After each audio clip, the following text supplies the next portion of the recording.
Hello everyone, welcome to another episode of Luxury Talk. Mi invitado de hoy es súper especial, Mauricio Ordóñez, co-founder de Q Capital y con quien tengo el placer de trabajar.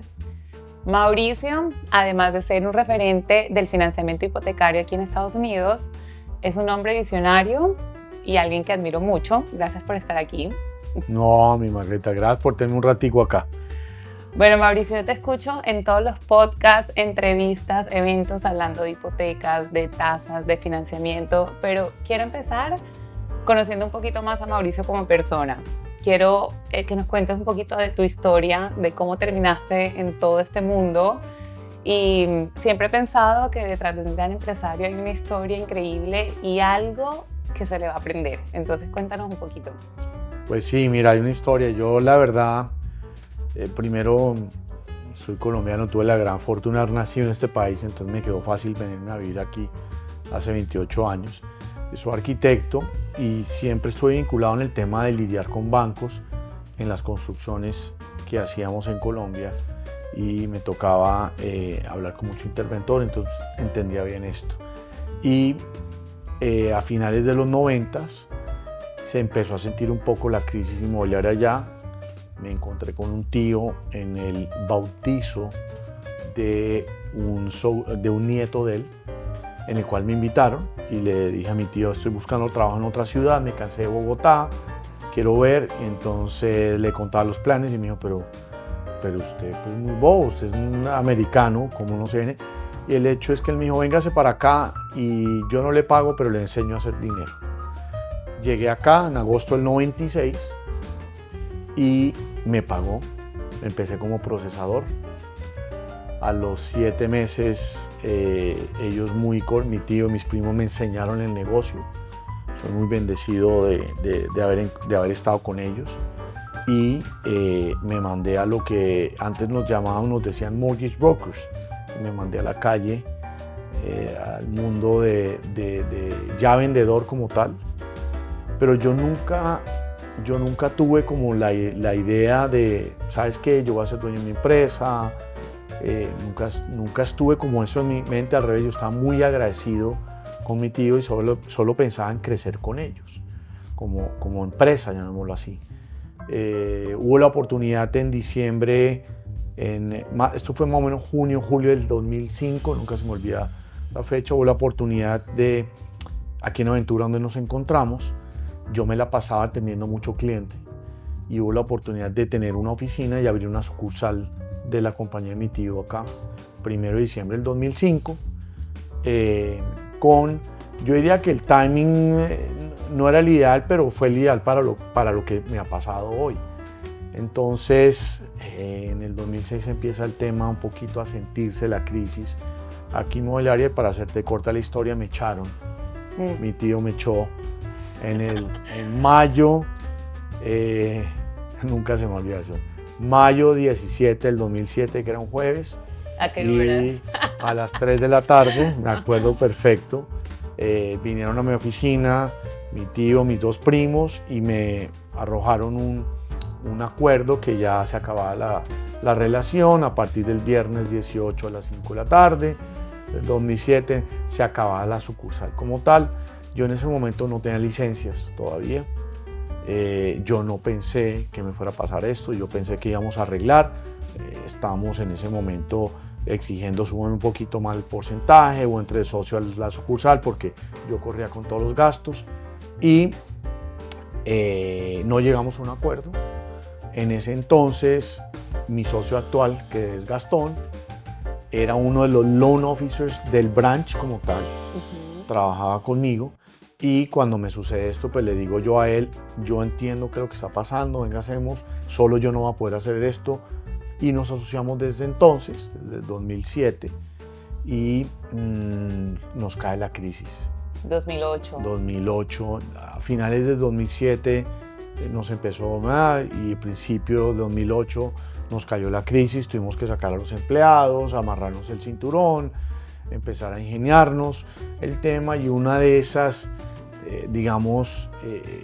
pensadas como tal, era en ese momento la culpa nos la echaron a todos nosotros, en el mundo de los mortgage brokers como tal, nos lo echaron a nosotros y prácticamente nos cierran las puertas y en ese momento había una aplicación increíble, todos los días se quebraban 100 bancos, todos los días, y se veía, se quebró, era como una ruleta rusa impresionante, y nos cerraron las puertas a nosotros. Entonces quedaron muy pocos bancos en la cual no recibían los créditos y en ese momento la gran mayoría de las transacciones eran en efectivo. Llega el mundo yo siempre digo que Miami es bendecido por todo lo que pasa, malo o bueno, en el resto del mundo. Entonces, si Colombia está mal, entonces de pronto Miami está bien. Si Colombia está muy bien, Miami también está bien. Si Colombia está regular, no. Lo mismo Venezuela, lo mismo Brasil, lo mismo todos los países latinoamericanos o europeos, aquí lo sentimos. Y en ese entonces pues estaba el problema de Venezuela. Y el único comprador en el 2008, 2009, 2010 era el venezolano. Claro. Era el único que compraba aquí. Y ahí empieza el tema nosotros a ver qué más hacíamos y dónde comprar el venezolano. Entonces el venezolano compraba en El Dorado. ¿Y en dónde? Sobre todo en construcciones como Lenar. Entonces nosotros fuimos a Lenar, a hablar con Lenar, que Lenar tiene su propio banco, pero Lenar no financia extranjeros. Y nosotros dijimos, nosotros somos especialistas en extranjeros, Gastón es argentino, Mauricio es colombiano, Perfecto. Hablamos español, entendemos el tema, entendemos el sistema americano, venga, déjenos entrar como uno de sus preferidos para prestarle a sus compradores internacionales, y nos abrieron la puerta. Y nos abrió la puerta y entonces ahí empezamos a rogarle a los otros constructores, y hay anécdotas como no nos atendían porque todo era en efectivo, y hay anécdotas que nos tocaba para que nos atendieran. Mandamos unas anchetas espectaculares, un vino espectacular y un zapato adentro. Y me acuerdo que el primero que nos recibió fue Key International, Íñigo Ardit, que no se debe acordar de esto, para empezar a hacer preferred lenders, proyectos como Mint y Ivy, si mal no me equivoco, él los construyó, y después de Hardware Z, él empezó y nos recibió en su oficina, como así. Entonces era un zapato, uno solo, y adentro decía, un zapato horrible además, ¿okay? Y decía adentro, now that I have a foot inside your office, when can I bring the other one? Me encanta. Entonces nos recibió, y eso lo hicimos 3 o 4 veces. ¿Y esa idea y del nos zapato, empezaron. quién fue? Eso fue una idea mía y eso funcionó bien. Y Gastón, en ese entonces, él hizo un MBA y me dijo, yo aprendí en mi MBA. En ese momento, cuando nosotros estábamos a principios de los 2000, todavía funcionaba el Viper, Claro. el tema del fax. No, el BlackBerry empezó después. Entonces el fax, entonces Gastón dijo, yo aprendí que hay una línea que se llama email marketing, y empezamos a hacer email marketing por fax, no por email. Imagínate. Bueno, se llama email marketing hoy, pero lo que hacíamos era mandamos flyers, nos averiguamos las tarjetas, nos robamos las tarjetas de las recepciones porque no nos dejaban entrar en las compañías de los realtors, cogíamos el fax y diseñamos un flyer horrible y le decíamos, pero todo era especializado, encaminado a extranjeros. Y ahí empezó nuestra historia con Gastón al respecto, y bueno, como digo, siempre tenemos un angelito en el cielo. Nos echaron, yo no pensaba en que tener empresa, aprendimos a los golpes, y entonces empezamos a entender qué es el manejo de personal, y ahora qué es manejar la contabilidad, Claro. y manejar todos, tener gerentes, todo eso que yo antes no me tenía que encargar de eso, ni nunca pensé que tuviera que hacer eso. Y pues a punta de los golpes pues nos enseñaron cómo es, y hoy tenemos obviamente contigo y tenemos compañía acá en Miami, en Houston, estamos en Latinoamérica con oficinas.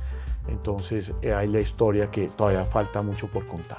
De acuerdo. Aparte tienes un don de gente y eso es algo muy chévere. Eso, yo digo que eso tú naces con eso, tú lo tienes, y eso yo creo que hace que la energía y como que la gente que esté contigo quiera seguir trabajando contigo, y eso es increíble. Bueno, si Mauricio se pudiera tomar hoy un café, ¿con quién sería y por qué? Yo digo 2 personas, mi madre. Yo diría, primero, soy amante de ciertos deportes como Fórmula 1 y me encantaría tomarme un café con el señor Ayrton Senna. Desde chiquito yo lo vi y me hubiese encantado haber escuchado de él directamente sus anécdotas, y es un fenómeno. Brasilero, el que no lo conoce, murió en un accidente y un fenómeno. Y ya después me gustaría, mira, yo como en la vida, en el colegio, a mí no me gustaba la historia ni nada de eso, pero ahorita ya de grande, como uno ya empieza como a leer y a hacer otras cosas. Me encanta ya de grande. Y entonces me gusta la historia y he leído mucho a Winston Churchill y sus temas. Me encantaría tomar no un café, sino un scotch con él. Delicioso. Me encantaría, sí. Entonces serían las dos personas en las cuales hoy quisiera tomar. Y cuando Mauricio no está haciendo financiamiento, ¿en qué anda? ¿Cuál es tu hobby? No, me encantan mucho los restaurantes, con la familia, viajamos un poquito. Me gusta el tema de Fórmula 1, el tema de los deportes, verlos. Yo te veo entonces, ya obviamente estoy metido haciendo ejercicio, pues tenemos que hacer ejercicio para mantenernos. Claro. Este mundo que es muy estresante y es el negocio de nosotros. Particularmente hablar de deuda no es chévere y tratar de convencer a alguien que se endeude por comprar, entonces no es fácil. Entonces tenemos que estar en forma para poder lidiar estas cosas. Entonces un poquito eso es lo que hacemos. Bueno, ¿y qué es lo que más te gusta de trabajar con los extranjeros? Porque trabajamos con gente de muchas nacionalidades. Creo que hay una historia por contar que todavía está en proceso, porque hasta personas que son educadas, personas que estudiaron y viven acá no saben el tema del financiamiento hipotecario a extranjeros. ¿Qué es lo que más disfrutas? Mira, esa es una pregunta que se puede ir en varias cosas. Primero que todo, pues este país me acogió a mí y a ti y a todo el mundo con los brazos abiertos. Aquí el que haga las cosas bien le va bien en lo que sea, ¿ok? Entonces, y este país nos protege en todo. Y es lo que yo le digo a los inversionistas internacionales, cuando inviertan acá, el país te está protegiendo versus a nuestros países. Entonces, hoy en día, digamos, en la etapa en que nos encontramos, queremos es como educar más a la gente internacional, que obviamente nuestros países son muy débiles geopolíticamente y económicamente. Entonces, lo que tratamos de hacer es sigamos creyendo en nuestros países, pero diversifiquemos un poco acá, porque uno nunca sabe qué vueltas a la vida. Yo nunca me imaginé vivir acá. Yo estudié acá arquitectura un par de años también y me regresé a Colombia, pero dije yo no voy a vivir en Estados Unidos, y mira cómo a la vuelta a la vida y hoy no estoy arrepentido y hoy soy bendecido de poder estar acá. Entonces parte también de lo que quiero, digamos, expresar hoy. Hoy hay una falta de educación. La gente cree que tiene que ser millonario o billonaria para poder invertir acá y la gente está muy equivocada. Y el sistema americano, no importa la administración que tenga, ¿ok?, tiene la necesidad del inversionista internacional, y todo empieza desde la compra de una casa o un apartamento y de ahí para adelante, pero vienen los bancos americanos a poder hacer estos acompañamientos de estas inversiones. Hay mucha gente que dice, yo no tengo ni cuenta bancaria, ni tengo historial de crédito, solo tengo una visa turista, ¿cómo así que yo puedo invertir acá? Hay una falta, digamos, de comunicación al respecto. Entonces es parte, digamos, de lo que estamos haciendo. Y lo que más me gusta es el inversionista, cuando yo le hago un crédito a un americano, o le hacemos un crédito a un americano, normalmente el americano suele quedarse ahí 30 años, no refiere a nadie y le hace un crédito y ya no te vuelve ni a llamar. En cambio, el inversionista internacional sí es alguien en el cual queda muy agradecido, y aparte de que no se queda 30 años con la propiedad porque pagan las deudas rápidas y siguen invirtiendo y te refieren, entonces, y me refieren, entonces es parte de eso, pero se crea una especie de amistad. Entonces es ya más allá de que es un negocio, un gana y gana, que voy a ganar dinero obviamente y le va a buscar obviamente las mejores condiciones crediticias a la persona o financieras, se crea como una especie de amistad, y o sale uno a comer, sale a almorzar, o crecen las ideas de qué más puedo hacer en Estados Unidos, cosa que no pasa con el americano. De acuerdo, 100%. Y bueno, yo sé que tú eres pro Miami como yo amo Miami. Descríbeme Miami en 3 palabras. No, Miami es, primero es sexy. Miami yo creo que Miami es una ciudad familiar. Me ha acogido a mí y mi familia y somos felices acá. Y Miami como tal es el futuro. Para mí esto es el futuro. El americano con dinero descubrió Miami. Y es aquí donde la oportunidad hoy para el inversionista internacional está en eso. Donde hay dinero, pasan cosas buenas, tristemente o favorablemente. Entonces, ¿dónde pretende y dónde recomendamos invertir? En una ciudad que es próspera, en la cual el Producto Interno Bruto es más grande que muchos de los países en Latinoamérica, donde se ve la afluencia en la calle, o quieres invertir en una propiedad económica y barata en Wichita, Kansas, que allá no pasan muchas cosas, pues eso. Entonces parte, digamos, de lo que expreso en Miami es eso, es el futuro. Bueno, y todo lo que son propiedades de lujo, aquí en Miami se están moviendo muchísimo. ¿Qué recomendación le darías tú a un inversionista que quiere entrar y que necesita un financiamiento? O sea, ¿qué le recomiendas tú? ¿Cómo empezar? Mira, primero que todo, yo siempre digo que los errores son cometidos cuando se asesoran mal. Aquí el que le haya ido mal en el mundo inmobiliario es porque se está mal asesorado. Primero todo el tema de la compra y venta de propiedades nunca es a corto plazo, aquí o en cualquier lugar del mundo. Hay momentos o circunstancias como hubo COVID, que sí, que tú compraste hoy y pudiste vender y ganaste. Eso no es cierto. Un 30% en un año. No, o sea, es aquí normalmente deben de hacer unas proyecciones a 5 y 10 años, ¿ok? Y asesorarse bien. Yo siempre digo que no hay nada mejor si eres un inversionista internacional que tener de socio al lado de un banco. Porque cuando tú eres internacional no sabes, pero el banco nos asesoramos que aparte de analizar la capacidad financiera del que estaba invirtiendo, vamos a analizar que lo que está comprando está bien. Mientras que si pagan de contado no hacen ese análisis. Entonces, tener al banco aliado es muy importante. Y es, obviamente, entender cuándo es la oportunidad. Hoy es una oportunidad muy interesante. Primero, dólar. Tenemos un dólar débil. Al tener un dólar débil, quiere decir que este es el momento de la oportunidad de invertir. ¿Ok? Entonces, y mucho colombiano, mucho brasilero, mucho argentino te lo va a decir. El que invirtió años atrás se le volvió, fue un negocio de dólar. Claro. ¿Ok? Entonces, el que compre hoy en dólar tiene que aprovecharlo, porque está débil. Lo segundo, la tasa de interés. Mucha gente le echa la culpa a la tasa de interés. Para mí, la tasa de interés nunca ha sido un factor para que un inversionista internacional invierta en Estados Unidos. Yo estoy de acuerdo contigo, 100%. Nunca. Que está cara, que está barata. 100%. Primero no ha sido un factor. Pero ok, asumamos que la tasa de interés no es la más barata porque no lo es. ¿Ok? Tampoco es la más cara. Claro, ¿Okay? que comparado con qué, porque si lo comparas con tasas en Colombia, por ejemplo, del 10, del 11, del 12, entonces ahí sí es una tasa baja, es así. La que está hoy en día. Y es parte de lo que tiene que entender el inversionista internacional. Tú y yo como americanos, si vamos a comprar una propiedad de inversión, viene un colombiano, un mexicano, la nacionalidad que sea, compra la misma propiedad de inversión, es el mismo programa. De acuerdo. Es la misma tasa de interés. La misma tasa. Eso es Entonces, súper importante que lo sepan. Es algo bien, es una propiedad de interés. Tú y yo tenemos beneficios en mi casa primaria, como tal. Pero en propiedades de inversión, esto es lo que tiene que aprovechar el inversionista internacional. La misma tasa de interés que un americano. ¿Ok? Entonces, pero asumamos que la tasa de interés está alta. No, Mauricio, 6,5 es muy alto. Ok. Las tasas de interés ya empezaron a bajar. La tendencia es a la baja. Y lo pueden analizar, no lo estamos diciendo tú y yo. Googleo, métale ChatGPT.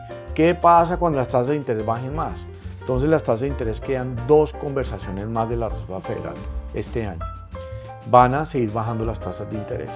¿Ok? ¿Por qué? Porque el país las necesita. La clase media americana las necesita. Entonces hay un esfuerzo y hay un lobby para que bajen las tasas de interés. Y se está dando todo. Todo se está dando para que bajen las tasas de interés. Pero apenas las tasas de interés toquen, entre comillas, lo que dice la historia, que deben de estar entre 4,5 y 5% anual. O sea, estamos un punto medio, 2 puntos a esto. No tienen que llegar allá. Yo digo que cuando las tasas empiecen a tocar los 5,5, las propiedades van a subir de valor.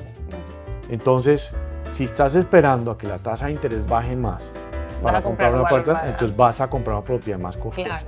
Pero el sistema americano es tan bonito y tan espectacular que si un inversionista internacional compra hoy con una tasa del 6,5 y mañana baja al 5,5, 5 o 4,5, Refinancia. tú puedes refinanciar ese crédito, pero ya te ganaste la plusvalía de la valorización de la propiedad.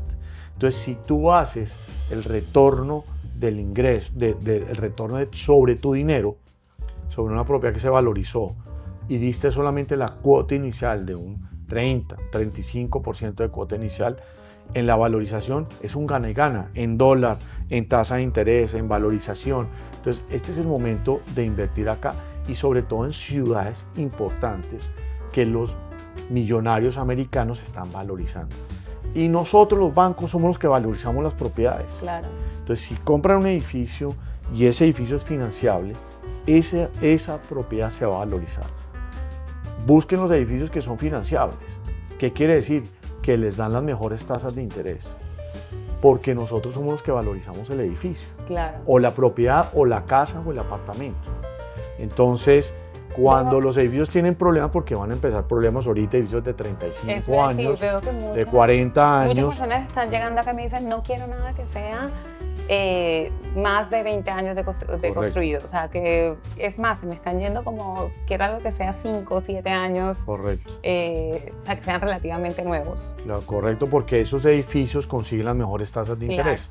Mientras que ya tienen 30, 40 años, ya los bancos empiezan a dejar de prestar ahí. Ok. En tema de proyectos que son Airbnb, o sea, que permiten rentas cortas, tenemos programas que son más favorables para extranjeros o no? Es lo mismo, mira, digamos para extranjeros, sí hay una cosa espectacular para el extranjero que pronto tú y yo no tenemos y es parte a veces que no entiendo el sistema, pero es así. La capacidad de endeudamiento del extranjero es infinita, siempre y cuando sepa estructurar cada compra, ¿ok? Quiere decir infinita, cuando me refiero a infinita es, puede invertir en muchas propiedades con bancos americanos, ¿ok? Siempre y cuando lo sepa hacer, porque no estructurar la compra no es tan fácil. Claro. Toca saber estructurar una compra para que entren bancos a prestarte, ¿ok? Entonces, eso es parte, digamos, de que eventualmente hablar con nosotros, primero todo es gratis, la precalificación es gratis, que es lo bonito también del sistema, pero es entender. Pero cuando compran rentas diarias hay una opción de abanicos de entidades financieras americanas, dependiendo de tu perfil financiero y la propiedad que te damos como opciones. Entonces, hoy eso es lo bonito, no hay un solo programa, hay un abanico de opciones. Entonces, el perfil financiero tuyo pues es diferente al mío y uno lo que hace el préstamo a la medida. Entonces, uno hace unas preguntas, uno precalifica ciertas cosas, entiende el producto que estás comprando y le da un abanico de opciones. ¿Quieres entrar con el 30? Esta es la tasa. Con el 35, esta es. Con el 40, esta es la opción. Entonces hay muchas opciones hoy de financiamiento. Ese definitivamente es un valor agregado que damos en Q Capital. O sea, que cada perfil de cada inversionista es único y a cada persona se le trabaja su préstamo o su inversión de manera personalizada. O sea, eso es así. Bueno, Mauricio, para terminar, quiero saber qué es Luxury Living para Mauricio. Bueno, estamos hablando de Miami. Luxury Living es, si tengo por eso una palabra, es Miami. Miami hoy es eso. Hoy yo digo, mucha gente hoy dice que yo no tengo acceso al luxury, pero al revés, yo digo que sí. Miami, por ejemplo, se caracteriza por eso. Hoy hay unos servicios espectaculares, hay restaurantes espectaculares, pero luxury quiere decir, más allá que sea costoso o no, para mí es felicidad, es que sea agradable y es entender lo que hoy representa el lujo, que no solamente propiedades de 10 millones de dólares, sino vivir en una ciudad o poder invertir en una ciudad que tienes un abanico de opciones, restaurantes caros, medianos o baratos, propiedades de 1 millón, de 2 o 100.